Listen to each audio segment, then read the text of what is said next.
Pertama-tama, marilah kita panjatkan puji syukur kehadirat Allah Subhanahu wa Ta'ala, karena berkat rahmatnya kita dapat berkumpul bersama pada kegiatan PKKMB hari ini. Baik, penyampaian untuk topik pertama kita hari ini berjudul Kurikulum Prodi dan Implementasi Kampus Berdampak, yang akan dilanjutkan dengan pengenalan growth mindset dan pembentukan karakter mahasiswa, serta manajemen risiko dan kesiapsiagaan dan mitigasi bencana di perguruan tinggi. Materi ini akan disampaikan oleh narasumber kita yang telah hadir hari ini, yaitu Bapak Muhammad Zulfikar Adha, SKM MKL. Sebelumnya akan saya bacakan dulu untuk CV beliau.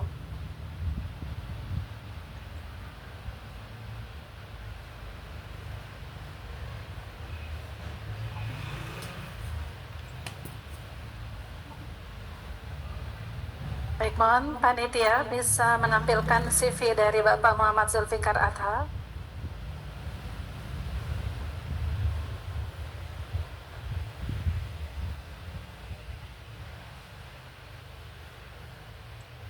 Baik, berikut untuk CV beliau.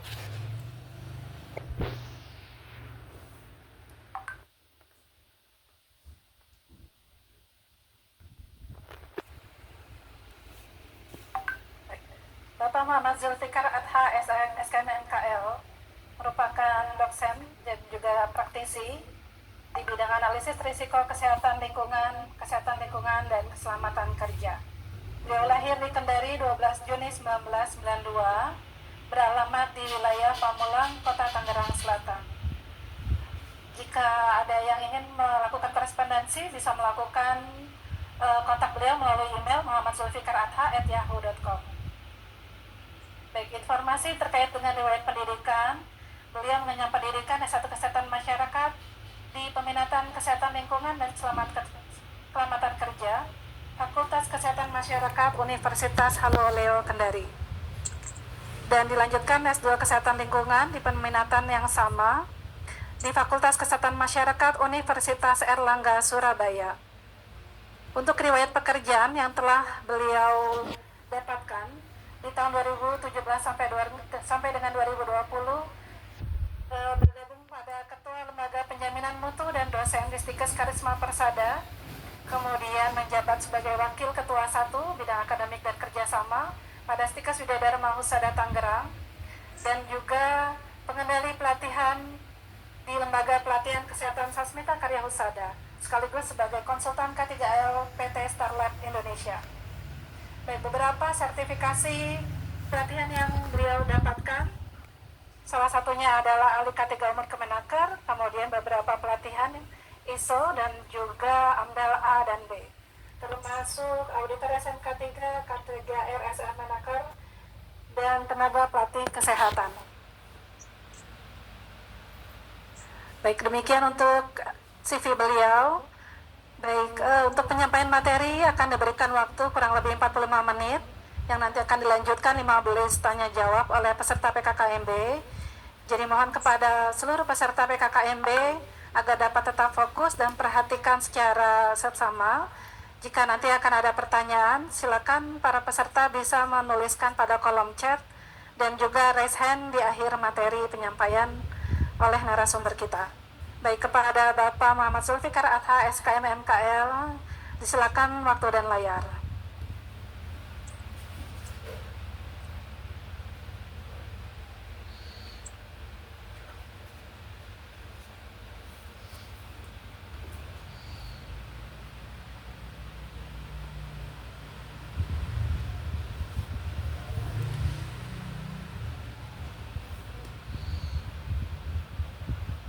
Ya, bismillahirrahmanirrahim. Assalamualaikum warahmatullahi wabarakatuh. Dan selamat pagi, salam sejahtera untuk kita semua. Yang kami hormati para wakil, ketua 2 dan 3, para ketua program studi, para organisasi mahasiswa BEM dan HIMA, dan yang kami banggakan para mahasiswa baru yang hari ini menjalani hari pertama PKKMB. Oke, ada beberapa mungkin yang akan kami sampaikan terkait dengan materi pertama ini, terkait dengan judulnya pengenalan sistem pendidikan tinggi di Indonesia, pendidikan tinggi di era revolusi industri 4.0 dan society 5.0. Oke, untuk teman-teman mahasiswa baru, kita akan menggambarkan dulu terkait dengan sistem pendidikan di Indonesia. Sistem pendidikan di Indonesia ini terbagi menjadi 3 jenjang ya. Ada jenjang pendidikan dasar, pendidikan menengah, dan pendidikan tinggi. Untuk teman-teman ketahui sendiri bahwa di pendidikan dasar itu ada sekolah dasar, madrasah ibtidaiyah, sekolah menengah pertama, sanawiyah, dan lainnya. Sedangkan untuk pendidikan menengah yang teman-teman sudah lewati, itu ada sekolah menengah atas, sekolah menengah kejuruan, dan sebagainya. Sedangkan sekarang teman-teman masuk dalam pendidikan tinggi. Ya. Di pendidikan tinggi nanti akan ada beberapa yang akan kami sampaikan, ya. Terutama yang pertama terkait dengan satuan pendidikan atau penyelenggara. Terus yang kedua jenis ya pendidikan tinggi, bentuk pendidikan tinggi, program pendidikan tinggi, tugas dan kewajiban.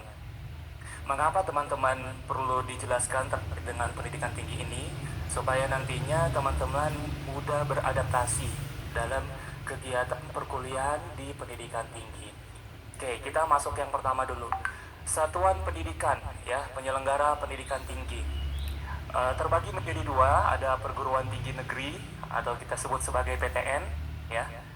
Selanjutnya ada perguruan tinggi swasta atau PTS. Untuk didirikan dan diselenggarakan oleh pemerintah, sedangkan untuk PTS atau perguruan tinggi swasta didirikan atau akan oleh masyarakat, dalam hal ini yayasan.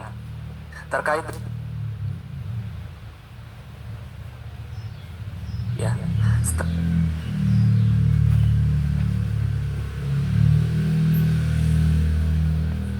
cek 1 2 ya.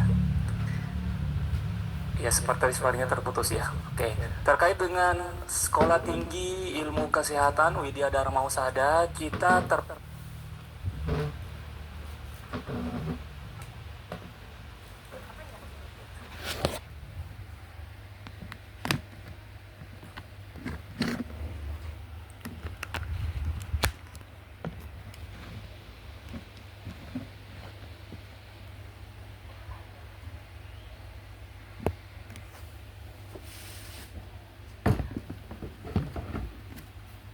kita lanjut ya teman-teman ya.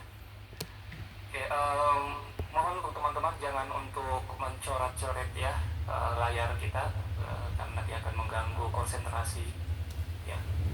Oke, kita lanjutkan terkait dengan Sekolah Tinggi Ilmu Kesehatan Widya Dharma Husada Tangerang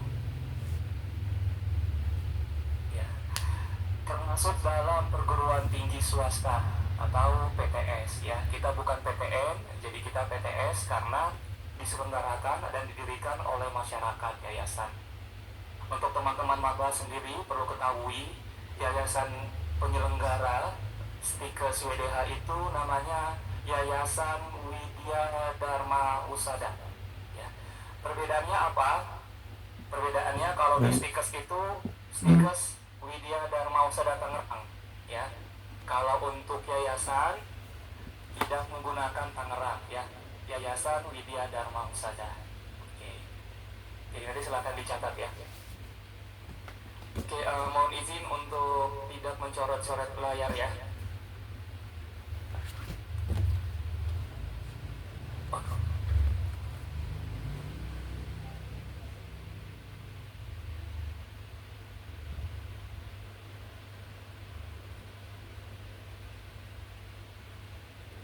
Oke, selanjutnya terkait dengan jenis pendidikan tinggi ya. Jenis pendidikan tinggi teman-teman sekalian ini terbagi menjadi 3, pendidikan akademik, pendidikan vokasi, dan pendidikan profesi.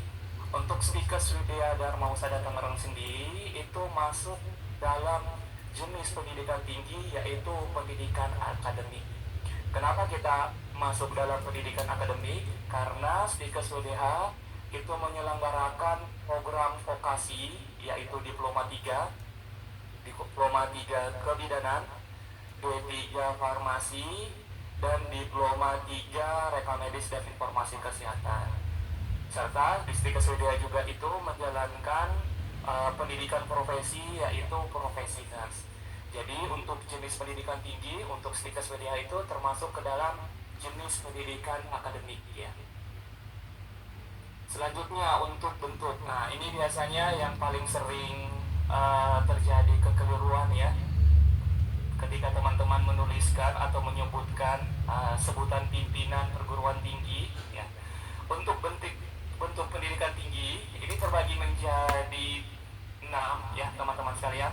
Dimulai yang pertama itu ada universitas, institut, sekolah tinggi, politeknik, akademi, dan akademi komunitas ya.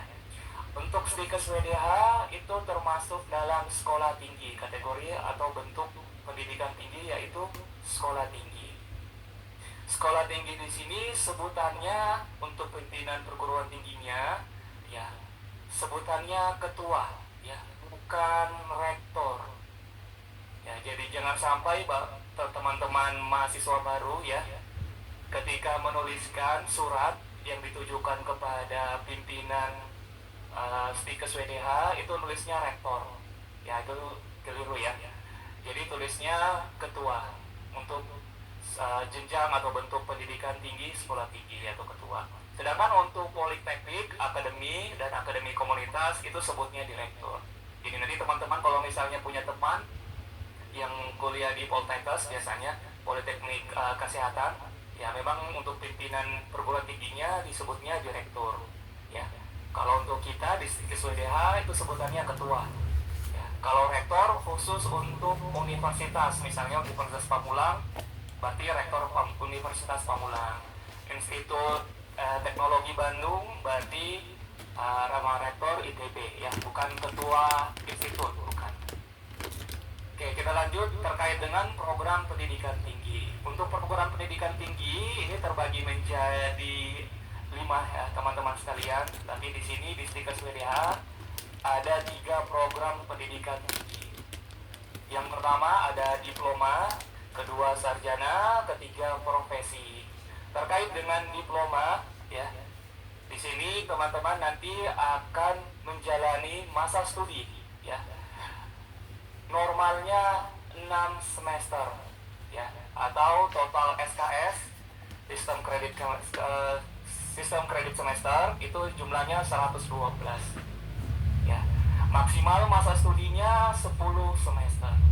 Jadi teman-teman ya, untuk program diploma D3 Kebidanan, D3 Farmasi, dan D3 Reka Medis ya, targetkan selesai dalam 6 semester ya.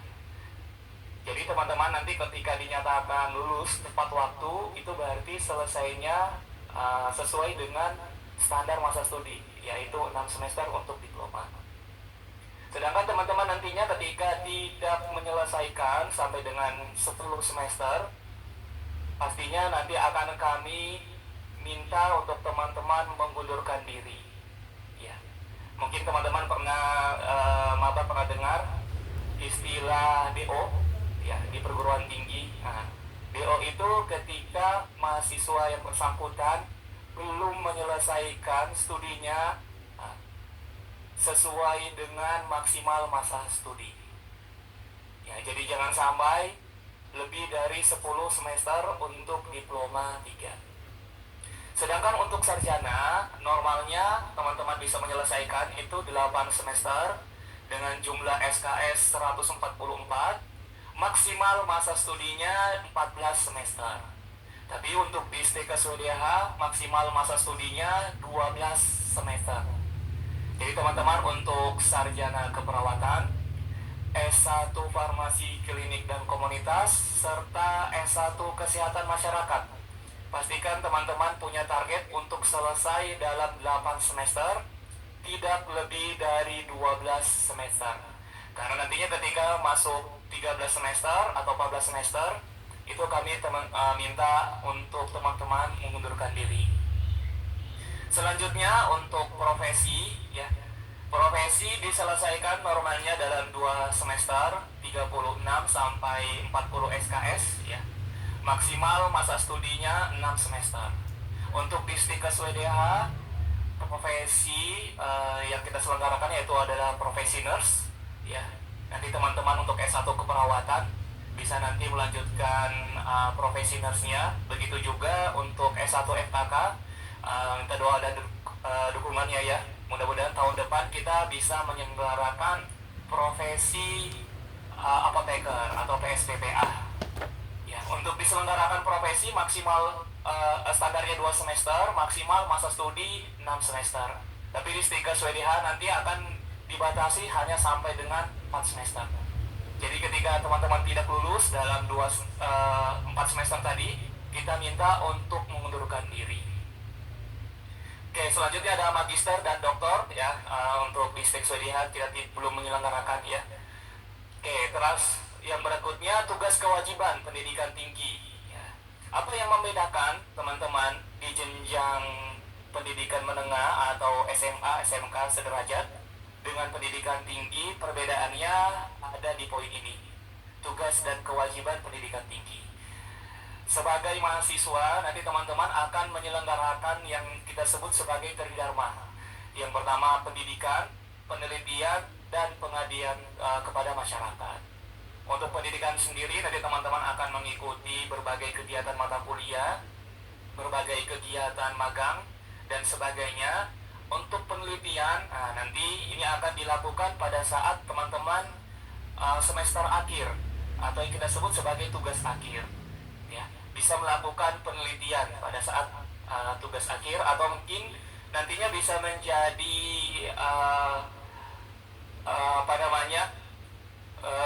asisten ya, asisten peneliti dari dosen-dosen ya.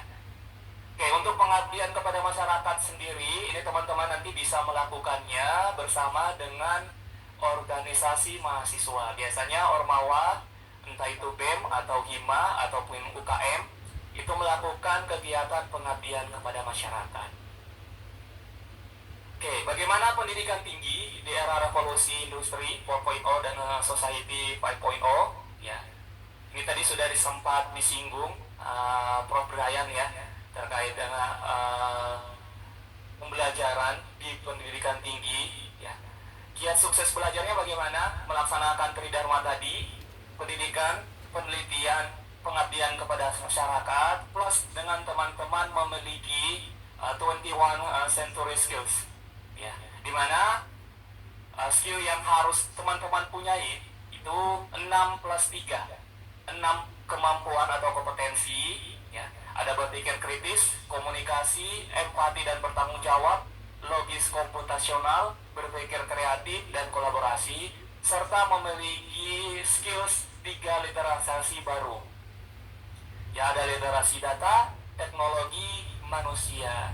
Nah, ini sesuai dengan panduan kurikulum pendidikan tinggi dan launchingnya itu sekitar tahun 2020 ya. Jadi tolong untuk bisa ditulis ya, diingat 6 kemampuan plus dengan 3 literasi baru yang harus teman-teman kuasai dalam abad ke-21 ini. Oke, selanjutnya bagaimana kiat sukses kuliah di Stikes WDH? Hanya ada satu kata, yaitu patuh ya. Ketika teman-teman pengen sukses di Stikes WDH, bisa selesai tepat waktu ya, bisa langsung mendapatkan pekerjaan dengan cepat ya, satu kata kuncinya yaitu patuh. Patuh terhadap segala aturan dan ketentuan akademik yang berlaku. Secara garis besar ada 6 aturan dan ketentuan akademik yang teman-teman harus patuhi ya. Yang pertama ada bimbingan akademik, yang kedua presensi kehadiran mahasiswa selama mengikuti perkuliahan, ketiga terkait dengan aturan UTS dan UAS, keempat ada mahasiswa mengundurkan diri atau diminta mengundurkan diri, yang kelima pengajuan cuti atau dicutikan oleh kampus, serta keenam sistematika perbaikan nilai. Oke, yang pertama tadi sudah sempat disinggung oleh Ketua Stikes Untuk bimbingan akademik, setiap kelas akan dibimbing oleh satu orang dosen pembimbing akademik. Ya. Jadi nanti teman-teman saya yakin sudah pada tahu ya kelasnya di mana. Nantinya ketika masuk perkuliahan di tanggal 8 September, pastikan teman-teman mengetahui siapa dosen pembimbing akademiknya. Ya. Karena kenapa? Nantinya untuk dosen pembimbing akademik, segala permasalahan akademik dan non-akademik yang dialami oleh mahasiswa wajib disampaikan kepada dosen pembimbing akademik. Ini sebagai teman curhat kalian ya. Jadi jangan sampai ketika ada masalah akademik ataupun non-akademik, teman-temannya menyimpan sendiri ya, tidak menceritakan atau memberitahu. Karena kenapa? Nantinya pastinya akan sangat sulit untuk teman-teman menjalani kegiatan akademik di Stikes WDH. Terus yang berikutnya, segala bentuk pelanggaran aturan yang dilakukan oleh mahasiswa pastinya akan teridentifikasi oleh dosen pembimbing akademik dan akan disanksi sesuai ketentuan yang berlaku. Oke, ada 3 dosa besar di pendidikan tinggi ya, yang teman-teman harus ingat ya. Yang pertama itu hindari perundungan atau pembulian. Jadi ketika teman-teman melanggar aturan atau dalam hal ini 3 dosa besar di pendidikan tinggi, yang pertama itu pembulian atau perundungan, yang kedua itu terkait dengan kekerasan seksual ya, atau mungkin teman-teman di sini sebagai korban atau mungkin sebagai pelaku ya dalam kategori kekerasan seksual untuk yang kedua, dan yang ketiga terkait dengan intoleransi. Jadi ketika teman-teman melakukan 3 dosa besar pendidikan tinggi tersebut dan terbukti bersalah disertai dengan berbagai bukti yang valid, kami di Stikes WDH pastinya langsung mengambil tindakan tegas, yaitu mengeluarkan teman-teman sekalian ya.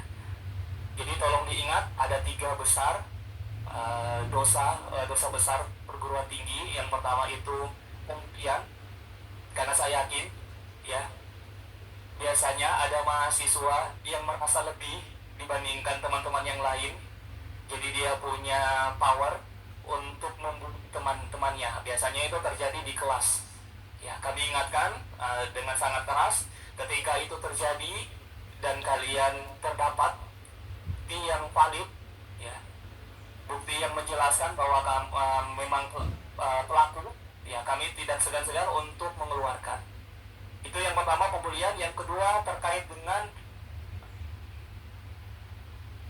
kekerasan seksual, entah itu sebagai korban. Kalau misalnya korban, nantinya kita akan lihat ya apa sanksi yang akan diberikan ya. Makanya teman-teman sekalian sendiri jangan sampai menjadi korban ya, tolong disampaikan ya.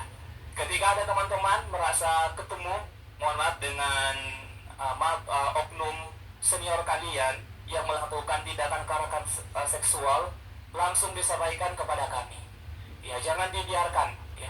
Begitu juga ketika mungkin ada oknum dosen atau tenaga pendidikan yang melakukan kekerasan seksual, jadi tolong langsung disampaikan ya. Nantinya yang melakukan kegiatan itu kita akan ambil tindakan tegas. Untuk korban biasanya kita akan lakukan pendampingan ya. Oke, ada 4 jadwal pembimbingan akademik yang teman-teman nanti akan melalui. Ada di minggu sebelum jadwal perkuliahan nanti akan dilalui. Terus yang ada pekan ke-7 perkuliahan sebelum minggu tenang UTS, pekan ke-14 perkuliahan, dan sepekan setelah pelaksanaan UAS. Selanjutnya terkait dengan aturan berikutnya, presensi kehadiran mahasiswa selama mengikuti perkuliahan. Untuk setiap satu mata kuliah akan terdiri dari 14 pertemuan perkuliahan, 7 perkuliahan sebelum pekan ujian tengah semester, 7 perkuliahan sebelum pekan ujian akhir semester. Pada setiap mata kuliah, mahasiswa hanya memiliki kesempatan kurang lebih sama dengan 3 kali ketidakhadiran, termasuk keterangan sakit, izin, atau tanpa keterangan. Jadi setiap mata kuliah dalam 14 pertemuan perkuliahan hanya maksimal 3 kali ketidakhadiran. Ya. Jadi nanti ketika lebih dari ini, pastinya akan kita beri sanksi sesuai yang ditetapkan. Jadi jangan sampai teman-teman, terutama biasanya yang bekerja, ya kuliah sambil bekerja atau kuliah sambil ada kegiatan lain, tolong untuk memfokuskan bahwa kalian kuliah di Stika Swediha itu memang untuk kuliah. Ya. Walaupun memang di Stika Swediha kita tidak melarang mahasiswa untuk kuliah sambil bekerja. Silakan. Selama teman-teman bisa mengikuti ketentuan pertemuan perkuliahan. Karena nantinya ketika ketidakhadiran ini mencapai 5 ketidakhadiran, teman-teman nantinya pasti tidak akan diizinkan mengikuti ujian akhir semester maupun ujian tengah semester. Hasilnya nilainya pastinya akan bermasalah. Oke, terus yang berikutnya, aturan UTS dan UAS. Oke, ini nanti teman-teman bisa lihat tampilan ini dapat diakses pada MyWDH, menu keuangan. Ya, ada beberapa yang sudah login, ada beberapa yang belum. Silakan dilihat ya teman-teman, untuk mahasiswa baru biasanya sudah melunasi tagihan registrasinya. Ya, lunas. Untuk berikutnya, untuk mengikuti pekan UTS dan UAS, teman-teman harus menyelesaikan tagihan ini. Ya, sampai tagihan 4. Tagihan ini wajib dilunasi sebelum pekan UTS, nanti akan ada tanggalnya yang akan kami sampaikan biasanya. Oke, dan tagihan untuk sampai 8 untuk wajib dilunasi sebelum pekan UAS. Sedangkan aturan lainnya untuk bisa mengikuti UTS dan UAS, nah kembali lagi tadi terkait dengan presensi tidak bermasalah, sehingga teman-teman dapat mengikuti UTS dan UAS. Ya. Oke, selanjutnya terkait dengan mengundurkan diri. Oke, ada 2 jalur untuk mengundurkan diri ya teman-teman sendiri, untuk permintaan pribadi atau kampus meminta Anda mengundurkan diri. Ya. Jadi ada beberapa kemarin saya terima pengunduran diri dari mahasiswa baru, ya entah alasan ekonomi atau mungkin alasan yang lainnya, ya itu ada berarti termasuk dalam kategori permintaan pribadi. Sedangkan ada kasus ketika kampus meminta Anda mengundurkan diri. Kenapa kampus meminta Anda untuk mengundurkan diri? Terkait dengan jika Anda dinilai tidak kompeten atau tidak memiliki keterampilan sesuai standar yang berlaku. Kami dalam semester 1 maupun semester 2 dari akademik dibantu oleh dosen-dosen dan ketua program studi akan mengevaluasi kemampuan atau kompetensi atau keterampilan teman-teman sekalian.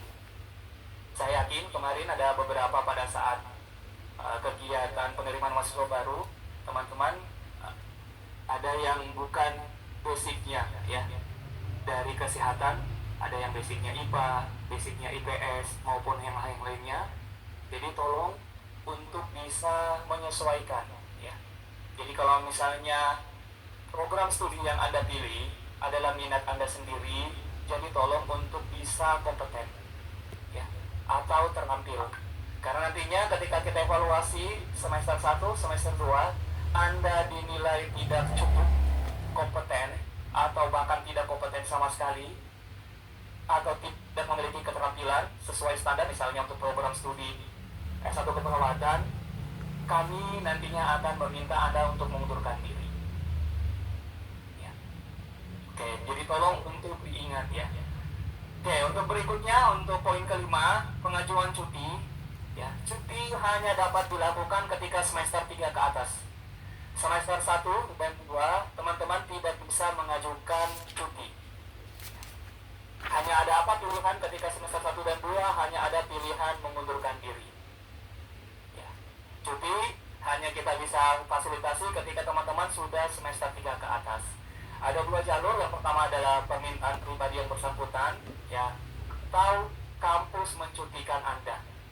Ada beberapa kasus mahasiswa yang kami cutikan karena melanggar ketentuan akademik atau aturan akademik, atau yang tadi saya sebutkan tadi ya, melanggar etika kode etik mahasiswa ya. Misalnya seperti saya kasih contoh, misalnya ada mahasiswa yang berpokok di dalam kampus ya, sudah ditegur berkali-kali tapi masih tetap merokok juga, ya kampus langsung mengambil tindakan tegas akan mencupikan Anda. Ya. Begitu juga mungkin ada kegiatan-kegiatan yang lain, ya melanggar kode etik. Ya, jadi nanti ketika sudah diberikan sanksi, ya tapi masih tetap menjalankan, kampus langsung mencupikan Anda. Jika tidak ada perubahan, kami minta untuk Anda mengundurkan diri. Ya. Untuk permintaan pribadi yang bersangkutan itu bisa diajukan ke dosen pembimbing akademiknya, maksimal masa cuti 1 tahun akademik atau 2 semester. Jadi teman-teman tidak bisa cuti selama lebih dari 1 tahun akademik. Ya. Dan cutinya tidak bisa hanya ambil 1 semester. Ya. Jadi nanti ada semester ganjil, semester genap, saya mau cuti di semester genap aja Pak, nah, itu tidak bisa. Jadi harus cutinya itu ganjil dan genap, atau genap dan ganjil, atau 1 tahun akademik. Terus yang berikutnya, ini menjadi yang krusial ya, sistematika perbaikan nilai ya. Untuk teman-teman sendiri, ingat, penilaian akhir pembelajaran pendidikan tinggi itu berbeda dengan di pendidikan menengah. Ini bisa teman-teman nanti lihat, nanti akan bisa mendapatkan nilai A, A minus, B plus, B minus, C plus ataupun C. Ya. Ini untuk setiap mata kuliah. Jadi misalnya nanti ada keperawatan misalnya, itu ada 6 mata kuliah atau 7 mata kuliah. Nah, pastikan teman-teman berada dalam kategori lulus. Ya. Tidak berada dalam kategori warna merah ini. Kenapa kalau misalnya yang warna merah, ya pastinya nanti teman-teman akan diberi kesempatan untuk remedial atau melakukan pengulangan ya. Tapi jika tidak ada perubahan, akan kami panggil orang tua atau wali. Ini biasanya terjadi pada mahasiswa semester 1 dan sangat banyak. Kembali tadi ke penjelasan saya, ketika teman-teman dirasa tidak cukup kompeten, dibuktikan dengan nilainya yang D ataupun E, pastinya akan diberi kesempatan untuk remedial. Jika masih tetap sama, kita akan melakukan pemanggilan orang tua wali. Ya. Dipanggil orang tua walinya untuk apa? Untuk tanda tangan komitmen di kesempatan lanjut semester 2. Ya. Dengan catatan teman-teman harus bisa kompeten dan terampil.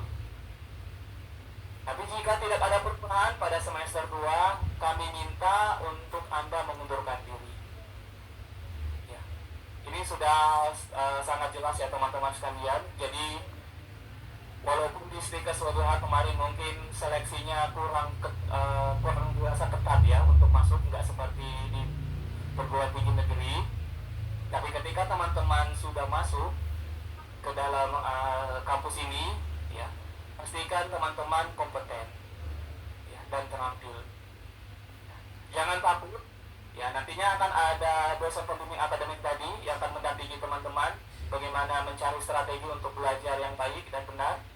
Ya, kalau misalnya ada masalah, saya nggak bisa menyelesaikan perkuliahan kurang fokus, ya nanti dicarikan bagaimana solusinya. Oke, jadi untuk menjadi penekanan ya yang kami tekankan sangat khusus untuk kepada mahasiswa baru, jangan sampai kami minta untuk mengundurkan diri. Ya, pastikan Anda kompeten dan terampil. Oke, kenapa ini menjadi sangat poin krusial seperti yang saya bilang tadi ini? Oke, karena ingat ya teman-teman sekalian, Anda adalah calon tenaga kesehatan profesional. Profesi Anda sangat erat kaitan dengan nyawa manusia. Mau S1 keperawatan, S1 FKK, S1 Kesmas, D3 kebidanan, D3 farmasi maupun D3 reknik, semua berkaitan dengan nyawa manusia. Ketika Anda tidak kompeten, tidak terampil, mestinya akan Anda membahayakan nyawa manusia. Jadi tolong, ya ketika Anda sudah memilih Stikes W2 ini untuk menjadi jenjang pendidikan tinggi Anda, jadi tolong targetnya itu Anda kompeten dan Anda terampil sesuai dengan profesi studi Anda. Oke, jangan sampai Stikes WDH mahasiswanya itu melahirkan mahasiswa yang melakukan kegiatan malpraktik. Ya, mungkin pernah dengar, teman-teman dengar ada istilah malpraktik. Ya, ada kasusnya seorang profesional melakukan tindakan sampai menghilangkan nyawa. Ya, begitupun yang profesi yang lain ya. Oke, jadi jangan sampai ada melakukan kegiatan malpraktik. Oke, selanjutnya untuk materi berikutnya, manajemen risiko, kesiapsiagaan, bencana, serta K3L. Oke. Kenapa perlu disampaikan? Karena K3 nantinya akan menjadi perilaku dari teman-teman ketika berada di dalam kampus. Ya. Apa itu K3? Segala kegiatan untuk menjamin dan melindungi keselamatan dan kesehatan melalui upaya pencegahan kecelakaan kerja dan penyakit akibat kerja. Oke, ada beberapa panduan atau 5 panduan utama K3L di lingkungan kampus. Yang pertama, panduan ketertiban dan kenyamanan, panduan keselamatan bekerja di kampus, keselamatan berkendara, keselamatan di gedung, dan panduan keselamatan keadaan darurat. Oke, yang pertama terkait dengan panduan ketertiban dan kenyamanan. Jadi tolong tadi untuk diingat aturan-aturan akademik ataupun non akademik, kode etik mahasiswa, agar ketertiban kenyamanan di dalam kampus itu bisa terjaga. Jadi ketika teman-teman melanggar, pastinya akan melanggar ketertiban dan kenyamanan kampus. Yang kedua, terkait dengan keselamatan bekerja di kampus. Pastikan teman-teman sudah mengetahui ya, di Stikes WDH ini ya 2 basement ya dan 8 lantai, atau kita jumlahnya itu 10 lantai. Jadi ketika teman-teman kuliah, terutama kuliah di lantai 8 ya, atau kedapatan kuliah di lantai 7, pastikan Anda tahu ketika ada kejadian ya, misalnya gempa bumi dan lain-lainnya, kalian tahu bagaimana cara menyelamatkan diri ya, nanti akan dijelaskan sangat detail pada saat hari kedua ya. Yang berikutnya ada panduan keselamatan berkendara. Nah, ini biasanya mahasiswa ya, entah itu mahasiswa baru atau mahasiswa lama, ketika mungkin membawa motor ke kampus ya, biasanya bonceng 3, bonceng 4 kalau misalnya motornya masih cukup ya, ataupun misalnya ke kampus tidak menggunakan helm ya, atau tidak menggunakan safety helmet ya. Biasanya sangat sering kami melihat mahasiswa itu ketika ke kampus membawa kendaraan tidak mengikuti keselamatan yang berkendara yang baik. Oke. Untuk berikutnya, untuk teman-teman sekalian yang nantinya ketika menjalani perkuliahan ya, membawa kendaraan bermotor ataupun beroda 4 ya, pastikan teman-teman untuk bisa mengetahui bagaimana supaya tidak mengalami kecurian ya.